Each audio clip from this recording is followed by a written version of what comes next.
David and Mitchell Black vanished from Columbus, Ohio, on October 12, 1985.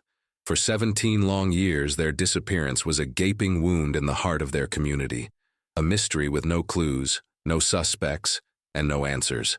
They were a young, vibrant couple with everything to live for, who drove off into an autumn evening and simply ceased to exist. The case was a ghost story, a cautionary tale whispered in hushed tones.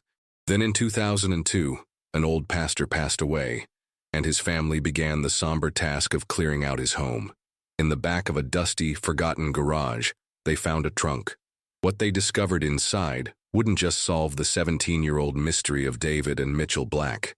It would uncover a shocking conspiracy of greed and betrayal that had been hiding in plain sight, proving that the most monstrous secrets can be concealed behind a facade of faith. The truth was about to be unearthed, and it was far more sinister than anyone had ever imagined. David Black was the anchor. At 28 years old, he possessed a quiet, unshakable confidence that made people feel safe. He wasn't loud, but when he spoke, his words carried weight. He had grown up in a family that valued hard work above all else, and he embodied that ethos completely. Every morning, he was up before the sun, heading to his job at a local logistics firm where he was quickly climbing the ladder. But his real ambition wasn't in a corner office. It was in the blueprint he kept rolled up in his study. It was a plan for a small community center, a place for kids in their neighborhood to go after school. He'd already bought the perfect plot of land on the edge of town, a forgotten, overgrown acre that everyone else saw as worthless. But David saw its potential. He saw a basketball court where there were weeds and a library where there was just rubble. This project was his soul's work, a testament to his belief that a community could lift itself up if just one person was willing to build the first rung. His father, a retired construction worker, would often come over and the two would spend hours hunched over the plans, debating the merits of support beams and drainage systems. These were the moments David cherished most, the quiet collaboration towards a shared dream. He was a man defined by his future, a future he was meticulously building, brick by brick. Mitchell, his wife of 4 years, was the heart of their world. Where David was steady and reserved, Mitchell was pure light. She was 26, a nurse at the county hospital, and she carried the compassion of her job into every aspect of her life. She was the one who remembered everyone's birthday, who organized the neighborhood potlucks, who always had a kind word for the cashier at the grocery store. Her laugh was infectious, a sound that could fill a room and chase away any shadow. She had met David at a church social, drawn to his calm demeanor in a sea of noise. They were a perfect balance. He grounded her boundless energy, and she drew him out of his shell, reminding him to look up from his blueprints and enjoy the life they were living right now. Their home was a reflection of their partnership, warm, welcoming, and always filled with the smell of something delicious cooking. Mitchell's younger sister, Sarah, was a constant presence, often dropping by unannounced for dinner, knowing she was always welcome. The bond between the sisters was unbreakable, forged in shared secrets and unwavering support. Mitchell and David were deeply embedded in their community, not just as residents, but as pillars. They were active members of the Providence Baptist Church, where Pastor Evans, a charismatic and respected figure, had been a mentor to them both. They trusted him implicitly. He had counseled them before their marriage and had blessed the land for David's community center project. Their life was a tapestry of meaningful connections and hopeful plans. They were talking about starting a family, about filling their small house with the sound of children's laughter. They had so much to live for, a future so bright and so clearly mapped out. Their love was a quiet, sturdy thing, built on shared values and mutual respect. They were the kind of couple people looked at and thought, they're going to make it. They were everything good, everything promising, and it was this vibrant, hopeful life that was so brutally and inexplicably interrupted. The loss wasn't just of two people. It was the loss of all the good they had yet to do, all the love they had yet to give, and all the dreams that were just on the verge of becoming real.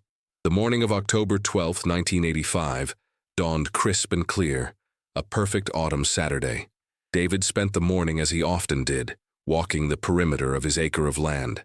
He carried a pair of shears, methodically snipping away at the overgrown brush near the property line, a small but satisfying step towards his grand vision. He had a meeting scheduled that afternoon, one he was cautiously optimistic about. A local developer, a man named Arthur Finch, had expressed interest in the neighboring plots. David hoped Finch might be a potential donor for his community center, a man with deep pockets who might be moved by the project's mission. Later that morning, Mitchell called him from the hospital, her voice buzzing with excitement. A patient she had grown close to, an elderly woman with no family, had finally been discharged. Mitchell had spent her break helping the woman pack her few belongings, ensuring she had a safe ride home. It was typical Mitchell, going far beyond the call of duty. She promised to be home by 3, in time for them to get ready. That afternoon, they prepared for their evening together. They had 2 stops to make. First was a brief informal meeting with Arthur Finch at a diner downtown, just to feel him out.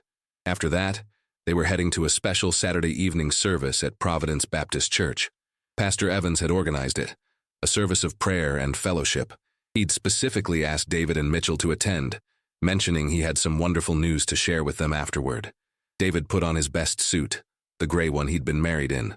Mitchell chose a simple blue dress, a favorite of his, and the small silver locket he had given her for their first anniversary. As they were about to leave, the phone rang. It was Pastor Evans. He was calling to say the church service might run a little late and suggested they meet him at his home office afterward instead of the church. It was a small, last-minute change, but he assured them it would be quieter for their chat. David, ever practical, saw no issue. It was only a short drive from the church. "We'll see you then, Pastor," David said, hanging up the phone. It was a seemingly insignificant detail, a minor course correction in their evening's plan. They left the house around 5:30 p.m., locking the front door behind them. Their first stop, the meeting with Arthur Finch, was brief and somewhat strange. Finch was a large, imposing man with a smile that didn't quite reach his eyes. He listened to David's passionate pitch about the community center with a placid, unreadable expression. He asked pointed questions, not about the center's mission, but about the land itself. He inquired about zoning, property lines, and whether David had received any other offers. David, focused on his goal, answered honestly, feeling a growing sense of unease. Finch wasn't interested in charity. He was interested in real estate. The developer ended the meeting abruptly, shaking David's hand with a grip that was a little too firm. "An admirable project, Mr. Black," he said coolly. "Truly admirable. You let me know if you ever change your mind about selling." It was an odd comment. David had never mentioned selling. Shaking off the strange encounter, they drove towards the church. The service was as warm and uplifting as always. They saw friends, shared hymns, and listened to Pastor Evans deliver a powerful sermon on faith. During the final prayer, David felt Mitchell squeeze his hand. He looked at her, saw the peaceful expression on her face, and felt a surge of love. This was their life. This was their community. After the service, they made their way out, saying their goodbyes. They got into their car, a reliable Ford sedan, and pulled out of the church parking lot, turning left towards the quiet, tree-lined street where Pastor Evans lived. The sun had set, and the streetlights cast long, dancing shadows on the pavement. It was the last time anyone ever saw them. They were making a simple 10-minute drive to the home of a man they trusted more than anyone. It was a fatal mistake that would create a legend, leaving behind only questions that would haunt their loved ones for nearly 2 decades. The first sign that something was wrong was a feeling, a knot of anxiety in Sarah's stomach. Mitchell's younger sister had a standing Sunday dinner appointment with the couple. It was a weekly ritual, their way of catching up and staying connected. But that Sunday, October 13th, her phone calls to their house went unanswered. First at noon, then at 2, then at 4. Each call ended with the same hollow, unanswered ring. It was unusual. Mitchell was meticulous about plans. If they were going to be out, she would have called. By 6 in the evening, a simmering worry had boiled over into genuine fear. Sarah got in her car and drove the 15 minutes to their quiet suburban street. The house looked peaceful from the outside. The porch light was off. A newspaper lay on the welcome mat. She used the spare key they had given her, her hand trembling slightly as she turned the lock. The moment she stepped inside, A profound sense of wrongness washed over her. The house was silent, deathly silent. In the kitchen, a pot of water sat on the stove, a few potatoes sitting in the cloudy liquid waiting to be boiled. A cutting board on the counter held a half-chopped onion, the knife resting beside it. It looked as though someone had just stepped away for a moment, intending to return. Sarah called out their names. Mitchell? David? Her voice was swallowed by the stillness. She walked through the small house. In the bedroom, their bed was neatly made. On the dresser, David's wallet sat next to Mitchell's purse. His keys were in a small dish by the door. Everything they would need to exist in the world, money, identification, house keys, was right there. But they were not. Panic began to claw at Sarah's throat. She ran back outside, her eyes scanning the driveway. Their Ford sedan was gone. It was the only thing missing. The house was a pristine capsule of a life abruptly paused, while the people who lived it, and the car they drove, had vanished. She ran back to her car, her mind racing. She drove to the Providence Baptist Church, hoping to find someone, anyone. The church was dark and locked. She then drove to Pastor Evans's home. She rang the doorbell, hammering on the door with her fist. After a long moment, the pastor's wife answered, looking startled. Sarah, breathless, asked if she'd seen Mitchell and David. The woman shook her head. The pastor said they canceled their meeting last night, she said calmly. He was disappointed, but assumed something came up. A lie. A cold, deliberate lie that made no sense. David would never just cancel, not without a call. Sarah knew then, with chilling certainty, that this was not a simple case of them being late. Something terrible had happened. She drove to the nearest payphone, her fingers fumbling with the coins. Her call to the Columbus Police Department was frantic, a jumble of words tumbling out between sobs. "My sister and her husband are missing," she cried to the operator. "Their names are Mitchell and David Black. Everything is in their house, their wallets, their keys, but they're gone. Their car is gone. They were supposed to meet with their pastor last night, but he's saying they canceled. Please, you have to help me. Something is very wrong." The dispatcher took her information with a practiced, detached calm. But for Sarah, that call was the beginning of a nightmare, the moment a vague fear solidified into a horrifying reality. The search for David and Mitchell Black had begun. The initial police response was sluggish, marked by a frustrating lack of urgency. When the first patrol car arrived at David and Mitchell's home, the officers performed a cursory walkthrough. To them, the scene didn't scream foul play. There were no signs of a struggle, no broken windows, no blood. It looked, as one of the officers noted in his report, like the occupants had simply stepped out. Sarah's desperate pleas about the out-of-place clues, the half-prepared meal, the wallets, the keys, were met with placating nods and suggestions that the young couple had likely just gone away for the weekend and forgotten to tell anyone. This initial assessment set the tone for the entire investigation. It was logged not as a high-priority missing persons case, but as a check welfare call. The lead detective assigned to the case, a jaded veteran named Miller, held a thinly veiled belief that they had simply run off. The fact that they were a black couple in 1985 only compounded the institutional inertia. Disappearances from their community were, tragically, less likely to trigger the kind of massive, media-fueled searches reserved for others. The family's insistence that David and Mitchell were responsible, loving people who would never abandon their lives, was dismissed as familial bias. Pastor Evans was interviewed briefly by phone. He repeated his story with practiced sorrow. He claimed David had called him late Saturday afternoon to cancel their meeting, citing a personal matter. He offered prayers and expressed his deep concern.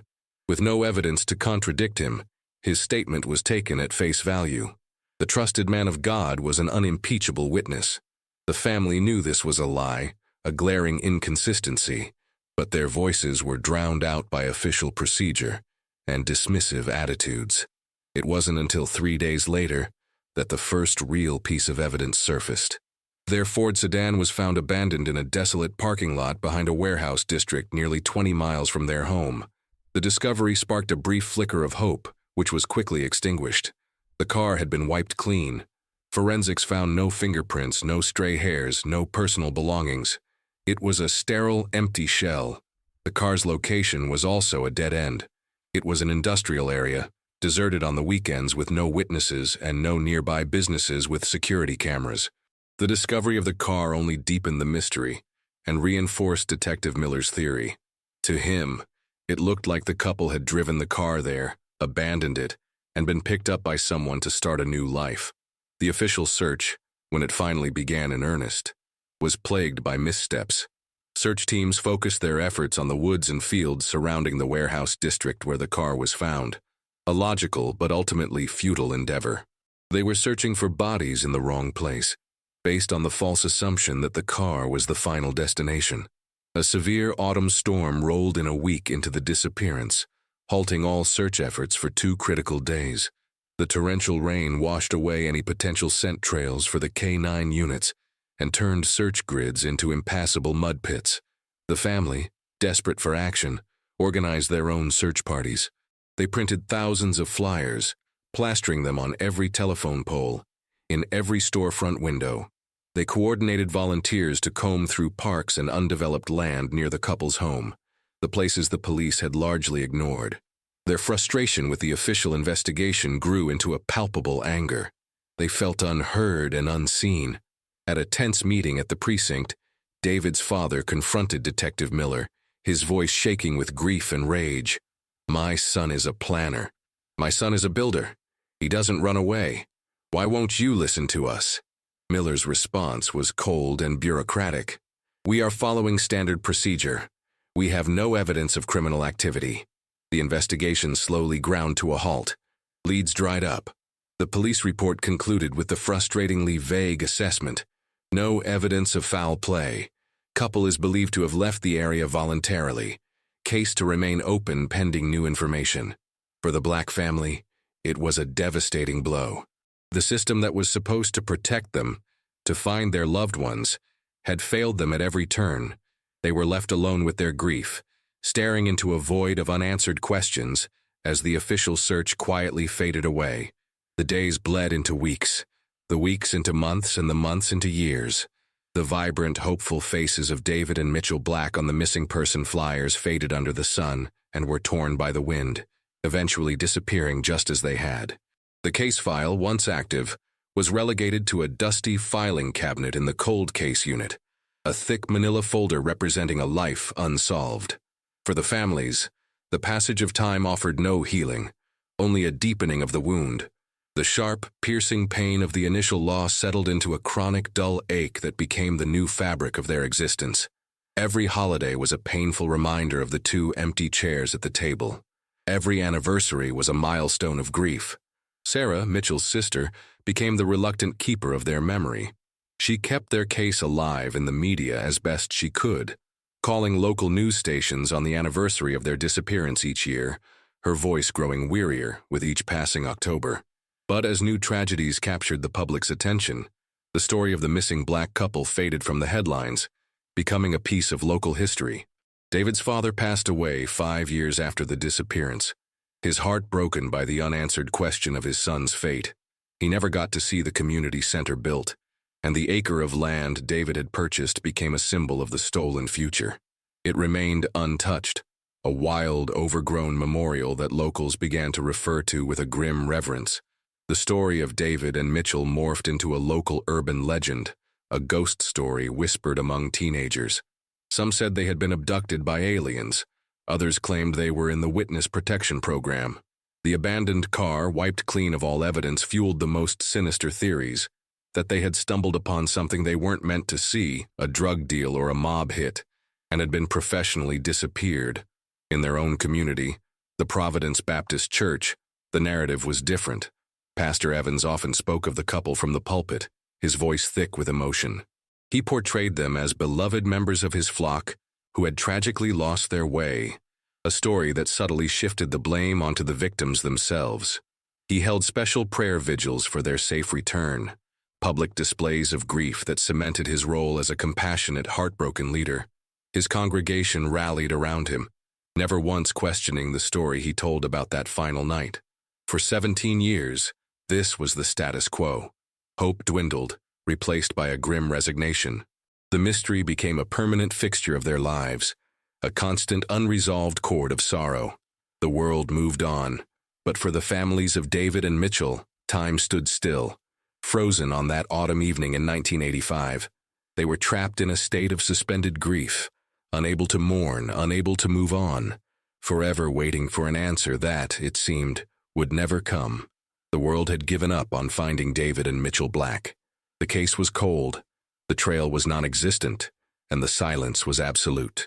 For 17 years, the truth lay dormant, buried under layers of time, grief, and deliberate deception. The catalyst that would finally shatter the silence came not from a police investigation or a new piece of evidence, but from the quiet, inevitable hand of mortality. In the spring of 2002, Pastor Evans, now a frail man in his late 70s, passed away after a long illness. His death was mourned by the community he had served for over 40 years. He was remembered as a pillar of faith, a man of unwavering integrity. After the funeral, his children, now middle-aged with families of their own, began the sad, practical task of sorting through a lifetime of possessions packed into his modest home. The house was filled with books on theology, framed photos of his congregation, and decades of sermon notes. The final frontier was the garage, a cluttered space that had served as his unofficial storage unit for years. It was crammed with old furniture, boxes of church bulletins, and forgotten yard equipment. Tucked away in the darkest corner, behind a broken lawnmower and a stack of yellowing newspapers from the 1980s, was a large, heavy steamer trunk. It was made of dark wood with brass fittings, and it was locked. His son, a man named Thomas, assumed it held old family heirlooms or perhaps his father's personal journals. He found the key on an old ring in his father's desk drawer. With a sense of mild curiosity, he turned the key in the rusty lock. The lid creaked open, releasing a faint, musty smell. Inside, there was no treasure. There were no journals. There was only clothing. Men's and women's clothing, neatly folded. On top was a man's gray suit jacket. Beneath it, a simple blue dress. Thomas lifted the dress, and something small and silver fell from its folds, clattering softly against the wooden floor of the trunk. He picked it up. It was a locket. He opened it. Inside were two tiny, faded photographs, one of a smiling young woman, the other of a handsome young man. At the bottom of the trunk, tucked into a shoe, was a man's watch, and beneath that, a woman's purse and a man's wallet, both empty of cash but still containing driver's licenses. The names on the licenses were David and Mitchell Black. Thomas stared, his mind struggling to process the impossible. He remembered the story, of course. The nice young couple from the church who had vanished all those years ago. His father had prayed for them for years. And here, in his sainted father's garage, were their things. The clothes they were last seen wearing. The locket Mitchell's sister had described to the police through tears. It made no sense. Why would his father have this? Why would he hide it? The discovery felt like a desecration, a violation of his father's memory. But Thomas also knew, with a sickening certainty, that this was not something he could ignore. This trunk was the key. After a long, agonizing hour of sitting on the cold garage floor, he made a phone call, not to his siblings, but to the Columbus Police Department. "My name is Thomas Evans," he said, his voice quiet and unsteady. "My father was Pastor Evans of the Providence Baptist Church. He just passed away. I was cleaning out his garage. I think I found something that belongs to the Black couple. The ones who disappeared." The 17-year-old silence had just been broken. The call from Thomas Evans landed on the desk of Detective Miles Corbin, a tenacious investigator in the city's long-neglected cold case unit. Corbin was different from the detectives of 1985. He was methodical, patient, and saw cold cases not as professional graveyards, but as puzzles waiting for the one missing piece. The discovery of the trunk was that piece. It transformed the case from a passive file into an active, high-priority homicide investigation. The clothes, the watch, and the locket were all confirmed by Sarah to have belonged to David and Mitchell. The presence of these items in Pastor Evans's possession obliterated the narrative he had so carefully crafted for 17 years.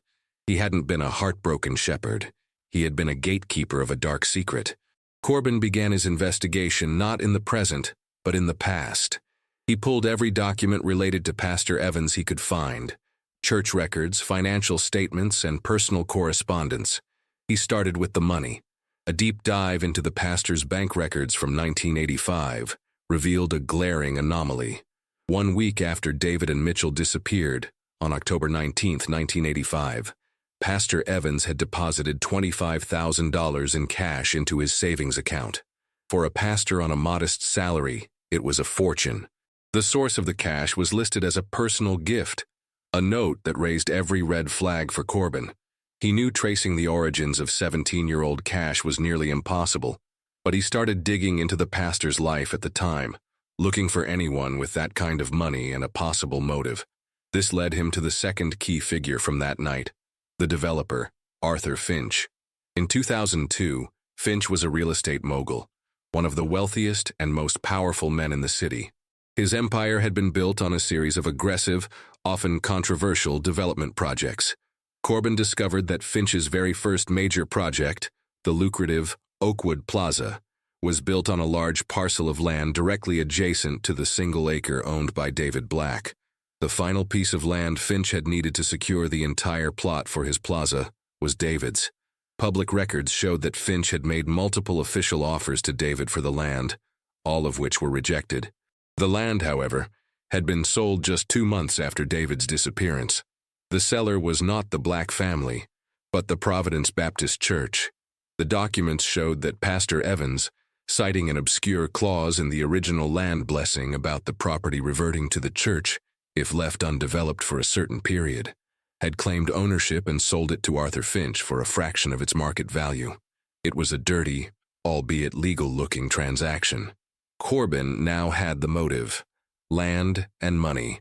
Finch wanted the land David wouldn't sell, and the pastor facilitated the transfer after David was out of the picture. The $25,000 cash deposit was almost certainly Finch's payment to the pastor for his services. Corbin's next step was to find a witness. He began re-interviewing elderly members of the 1985 congregation, people who had been peripheral to the original investigation. Most remembered nothing. But one woman, a former church secretary now in a nursing home, provided the crack he needed. She remembered Pastor Evans being deeply in debt around that time, confessing to her his struggles with a gambling sickness. She also recalled seeing him in a heated private meeting with Arthur Finch in the church office a few days before the couple vanished. It was the human connection Corbin needed to tie the financial records to the conspiracy. With this, he had enough. He went to see Arthur Finch. The developer, now in his late 60s, was arrogant and dismissive. He sat behind a massive mahogany desk in a skyscraper overlooking the city he had built. "This is ancient history, detective," Finch scoffed. "A tragic story, but it has nothing to do with me." Corbin laid it all out on the desk: the bank statement showing the pastor's $25,000 deposit, the land sale records, the witness statement about the secret meeting. He watched Finch's composure begin to crack. The final blow came when Corbin produced a photograph of the neatly folded blue dress found in the trunk. "We found their clothes, Arthur," Corbin said, his voice low and steady.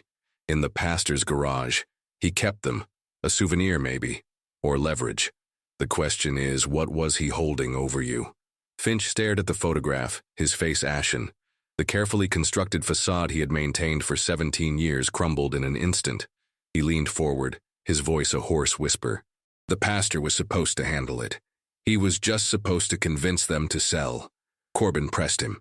"Convince them how, Arthur? What happened after they left the church that night?" Finch broke. The confession came flooding out, a torrent of greed and cowardice. He admitted he had become obsessed with acquiring David's land. He hired Pastor Evans, knowing of his gambling debts, to act as a lure. The plan was simple. The pastor would get them to his house where 2 men hired by Finch would be waiting. They weren't supposed to kill them. They were just supposed to scare them, to intimidate David into signing over the deed. But something went wrong. David fought back. In the ensuing struggle, both he and Mitchell were killed. The men panicked. They called Finch, who ordered them to dispose of the bodies in the car. The pastor, now an accomplice to murder, took their clothes as a form of insurance against Finch.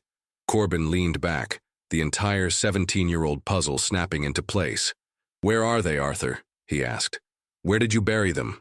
Finch, defeated, looked out the window at the city below, towards the gleaming Oakwood Plaza. "Under the foundation," he said, "of the West Wing." The confession of Arthur Finch sent shockwaves through the city. The powerful real estate mogul, a man once celebrated as a visionary city builder, was arrested and charged with 2 counts of first-degree murder and conspiracy. His fall from grace was swift and spectacular. Under the intense pressure of the interrogation and the prospect of spending the rest of his life in prison, he gave up the names of the 2 men he had hired. One had died of a heart attack years earlier. The other, a former associate named Frank Gallo, was living a quiet life in Florida. When detectives knocked on his door, the aging Gallo surrendered without a fight, his guilt a burden he had carried for 17 years. He provided a full, chilling confession that corroborated every detail of Finch's account and filled in the horrific final moments of David and Mitchell's lives. He described how they had been ambushed in Pastor Evans's driveway, how David had fought fiercely to protect his wife, and how a moment of brutal violence had turned a simple intimidation plot into a double homicide. The why of the story was now painfully, tragically clear. It was a story born of pure, unadulterated greed. Arthur Finch was a man who could not stand to be told no. David Black's small acre of land was the only obstacle standing between him and a multi-million-dollar development, and David's integrity was an unacceptable roadblock. Finch saw David not as a man with a dream, but as a problem to be removed. He weaponized Pastor Evans's weakness, exploiting his gambling debts and his position of trust to orchestrate the crime. The pastor's motive was a pathetic mix of desperation and avarice. The $25,000 from Finch was a lifeline to pay off his debts and maintain his respectable image, a sum for which he was willing to trade his soul and betray 2 people who looked up to him as a spiritual father. The conspiracy was a triangle of sin: Finch's ambition, the pastor's weakness, and Gallo's capacity for violence. Following Gallo's directions, police and forensic teams converged on the Oakwood Plaza. They brought in ground-penetrating radar and heavy excavation equipment. In the basement level of the West Wing, beneath feet of concrete and steel, they found them.